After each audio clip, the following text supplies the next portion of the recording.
Bonjour, bienvenue dans cette vidéo Bluemix. Je vais vous montrer comment pousser une application en quelques minutes sur le cloud. Pour cela, on va prendre l'exemple d'une to-do list toute simple que nous allons pousser sur le cloud. Alors ici, je suis déjà logué sur mon interface Bluemix, où j'ai un compte. Et donc là, je suis dans le dashboard. J'ai deux espaces. J'ai un espace dev QA et un espace production que j'ai créé. Et ici, dans mon espace de dev, j'ai déjà trois applications qui tournent. J'ai une application Internet of Things, j'ai une application, une to-do list mobile, avec un certain nombre de services qui sont attachés à cette application. Et j'ai une application de chat avec aussi un service Redis qui est attaché à mon runtime. Alors, je vais commencer par trouver du source code pour cette application. Donc, je suis déjà allé voir juste avant cette vidéo et j'ai trouvé une to-do list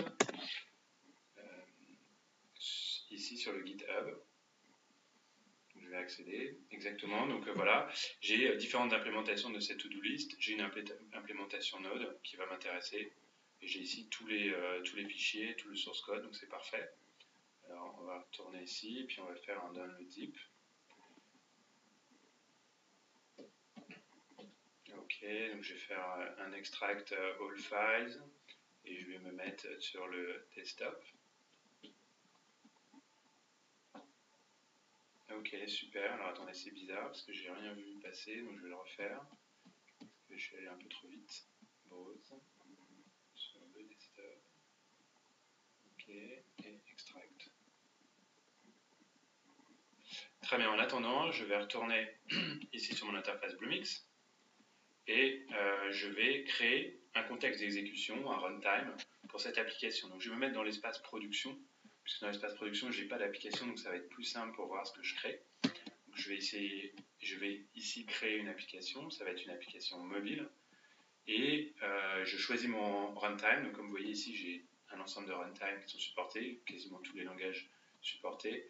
Je peux, si je souhaite développer une application dans un langage qui n'est pas ici listé, apporter mon propre build pack.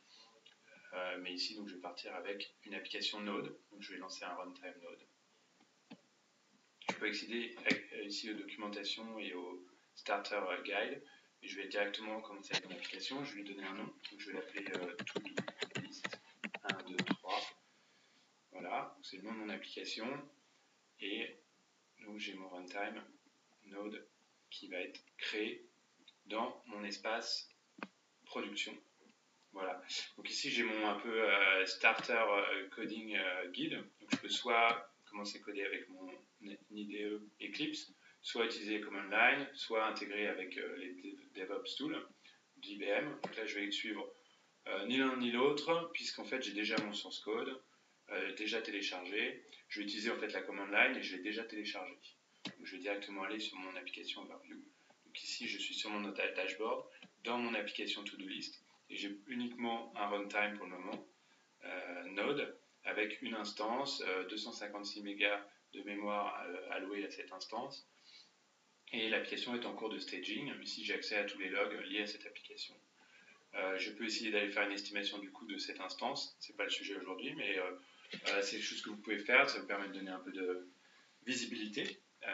Et puis maintenant, ce que je vais faire, c'est que pour faire tourner cette instance to-do list, je vais avoir besoin d'une base de données pour pouvoir stocker tous les éléments de ma to-do list. Donc je vais créer un service. Alors on va créer un service, donc on pourra créer différents types de bases de données, puisque j'ai accès à un... Hop, c'est un peu vite là. Donc là, j'accède à mon catalogue Bluemix, et je vais choisir une base de données Mongo pour cet exemple. Je pourrais choisir d'autres bases de données comme CouchDB.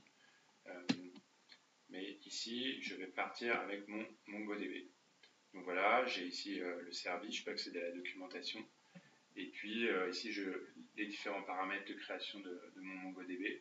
Donc ça va être sur mon espace de production, attaché à mon application To-Do List. Et puis, je lui donne un nom. Donc, je vais garder le nom qui est donné par défaut, mais je vais le retenir parce que je vais en avoir besoin après. Donc c'est MongoDB-DB. Donc je fais une création.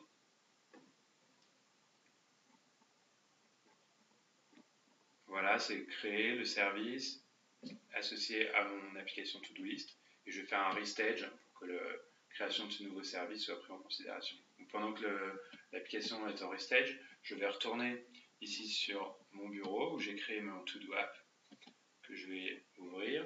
Donc ici, j'ai bien toutes mes implémentations. Ce qui m'intéresse, c'est l'implémentation Node. Et je vais commencer par regarder ce que j'ai ici dans mon manifeste Mongo. En fait, c'est le manifeste file qui va être considéré par le Cloud Foundry lorsque je vais pousser mon application pour stager et lier les bons services à mon application. Donc ici, j'ai le nom de mon application, donc je vais le changer puisque j'ai une application qui s'appelle To-Do List 1, 2, 3. Le nom du host qui est le même par défaut. Je pourrais mettre un différent, mais là c'est le même. To-Do List 1, 2, 3. Donc j'ai ici memory, je pourrais aussi définir dans mon manifeste le nombre d'instances associées à mon application. Je vais garder 128. Et ici, je vais donner les noms des services qui sont à binder à mon application. J'ai qu'un seul service, c'est ma base Mongo. Et donc, si je me souviens bien, c'est MongoDB-DB. Voilà. Donc je regarde, vérifie, c'est tout à l'heure bien. Je fais un sauvegarde. Et donc, je vais retourner ici et je vais modifier le nom du fichier pour l'appeler manifeste, parce que par défaut, c'est le fichier manifeste qui va être lu au moment où je vais pousser mon application. Je retourne sur ma command line, je vais commencer par me loguer sur la plateforme. Je vais faire un CF Cloud Foundry CF command line login.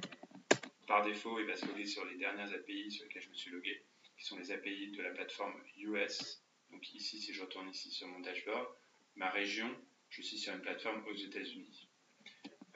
Je vais rentrer mes credentials Bluemix, Emmanuel, @ie, et mon password. Voilà.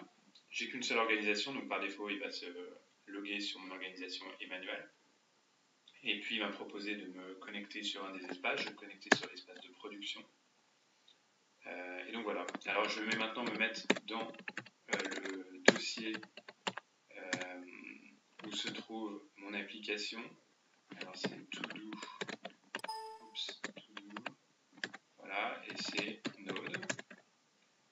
Donc, je suis dans le bon dossier. Et maintenant, je vais tout simplement faire un CF push. Voilà, tout simplement. Et donc là, le manifeste est lu. Et l'application va être uploadée et poussée sur mon environnement production. Donc vous voyez ici, mon application a été stoppée et je vais avoir, donc ça va prendre quelques secondes, le temps de restager l'application avec mon application Node et le service MongoDB. Donc en attendant, je vais juste vous montrer aussi dans le catalogue un autre service qui est intéressant. Donc il y a un catalogue très riche de services. Et il y a un service auto-scaling que je vous invite à utiliser qui vous permet dynamiquement de pouvoir créer ou effacer des instances de votre application en fonction de la charge. Donc, vous pouvez définir des règles sur mémoire, sur CPU, usage de CPU, et en fonction de l'usage, il peut dynamiquement créer des instances pour supporter le trafic. Alors je vais retourner dans mon dashboard. Donc mon application est en cours de staging. Voilà, je vois ça ici. Alors, il va falloir attendre encore un peu.